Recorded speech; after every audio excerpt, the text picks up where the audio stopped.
សម្រាប់ថ្ងៃនេះអ្នកផ្ទះកំងជានំបញ្ចុកផាត់ឡូវហើយគ្រឿងរបស់យើងអត់មានអីច្រើនទេជាពិសេសយើងរើសយកសាច់ណាដែលមានជាប់រាងខ្លាញ់ៗដូចជាសាច់ក្បាលអី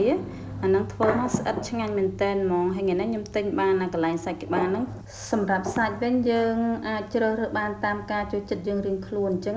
ប៉ុន្តែផ្ទះខ្ញុំដាក់តែប៉ុណ្ណឹងមកល្មមមកដោយសារគ្រឿងក្នុងអត់សូវមានអ្នកចេះញ៉ាំមកអញ្ចឹងយើងដាក់តែមួយមុខហ្នឹងទេហើយបន្តមកទៀតយើងចាប់ផ្ដើមយកសាច់ហ្នឹងយកមកស្រុះឲ្យហើយអញ្ចឹងណាហើយសម្រាប់ការស្រុះខ្ញុំមានបន្ថែមជាមួយស្លឹកក្រូចហើយនិងរំដេងដើម្បីកុំឲ្យវាធំក្លិនណាហើយបន្តមកទៀតយើងមកចាប់ផ្ដើមកូរគ្រឿងសម្រាប់ធ្វើផាត់ឡូវវិញម្ដងហើយខ្ញុំស្រុះយកប្រហែលជា10នាទីទេអញ្ចឹងបន្តមកទៀតយើងមកចាប់ផ្ដើមកូរគ្រឿងក្រៅមកមានតែស្ករហើយនិងគ្រឿងការីអញ្ចឹងណាអានេះខ្ញុំហៅគ្រឿងការីហើយគ្រឿងនេះខ្ញុំដាក់តែបន្តិចទេដោយសារអ្នកផ្ទះខ្ញុំចាញ់ក្លិនដល់ពេលអញ្ចឹងយើងយកតែបន្តិចទេហើយស្ករមួយស្លាបព្រាយើងកូរឲ្យក្រហមមកសម្រាប់ផាត់ឡូវវិញបើយើងយកញ៉ាំជាមួយបាយអត់សូវត្រូវគ្នាទេតែបើយើងញ៉ាំជាមួយនំបញ្ចុកគឺត្រូវគ្នាមែនតើហ្មងអញ្ចឹងក៏ខ្ញុំសម្រេចថាបន្ថែមនំបញ្ចុកទៅហើយបន្តមកទៀតយើងមើលថាស្ករនឹងរាងក្រហមមកល្មមហើយយើងចាប់ផ្ដើមដាក់សាច់ចូលហើយខ្ញុំមានបន្ថែមជាមួយម្សៅស៊ុបបន្តិចដែរដើម្បីដាក់ទៅឲ្យវាមានជាតិហើយបន្តមកទៀតយើងដាក់សាច់នឹងដាក់អីចូលអស់ហើយយើងចាប់ផ្ដើមកូរមកសន្ទុះមកឲ្យវារាងក្រហមបន្តិចហើយខ្ញុំមានបន្ថែមជាមួយទឹកធម្មតាយើងហ្នឹងចំនួន1ចាន2ចានអីចឹងណានិយាយទៅយើងងាស់មើលតាមហ្នឹងបើសិនជាស្ទើរអីយើងបន្ថែមតាមក្រោយទៀត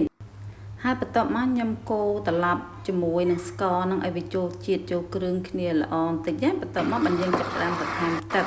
ហើយសម្រាប់ទឹកដូចខ្ញុំប្រាប់បងប្អូនអញ្ចឹងពេលណាដែលយើងមើលឃើញថាវាអត់ទាន់ឆ្អិនអត់ទាន់អីចឹងយើងអាចបន្ថែមម្សៅទៀតបានអញ្ចឹងខ្ញុំដាក់ម្ដងតិចទេហើយបន្ទាប់មកយើងចាប់ផ្ដើមគ្របមកសម្រាប់ម្ហូបយើងធ្វើញ៉ាំខ្លួនឯងរៀងហត់បន្តិចមែនប៉ុន្តែបានអ្វីដែលយើងចង់បានទាំងរសជាតិទាំងស្អាតអញ្ចឹងគួរតែធ្វើខ្លួនឯងញ៉ាំហត់បន្តិចមែនប៉ុន្តែឆ្ងាញ់ហើយបន្តមកទៀតយើងមកចាប់ផ្ដើមលាយទឹកត្រីវិញម្ដងខ្ញុំអត់ប្រើរបៀបទឹកត្រីទឹកសៀងអីណាខ្ញុំប្រើរបៀបទឹកត្រីកោះកុងទឹកត្រីញ័ររបស់យើងហ្នឹងប៉ុន្តែ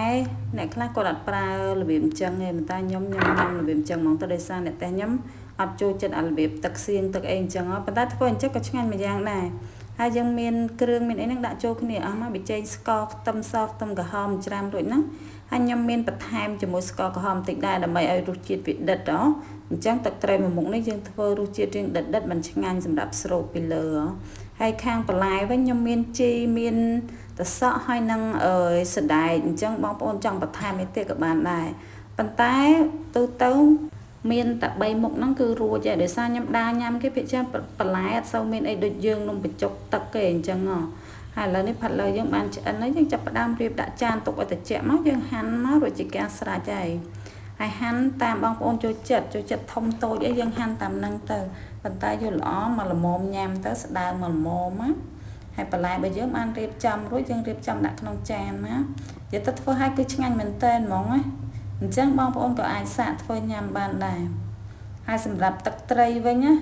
ដូចខ្ញុំនិយាយចឹងយើងយករសជាតិរៀងដិតបន្តិចប្រៃជូរហឹរផ្អែមអីចឹងណាប៉ុន្តែខ្ញុំដាក់ម្ទេសនេះអត់សូវហឹរទេដោយសារខ្ញុំយកគ្រាប់វាចេញមួយមុខនេះបើសិនយើងមានជាម្ទេសឆាអីរឹតតែឆ្ងាញ់ដាក់ជាមួយម្ទេសគ្រាប់វាអត់សូវឆ្ងាញ់ទេបើដាក់ជាមួយម្ទេសម៉ត់ម្ទេសឆាអីគឺត្រូវជាតិគ្នាមែនតែនហ្មងឡូវផាត់ឡូវយើងលាយជាមួយនឹងបញ្ចុកចេះឃើញថាអូយទំនងមែនតែនហ្មងហើយខ្ញុំមានបន្ថែមជាមួយសណ្ដែកដី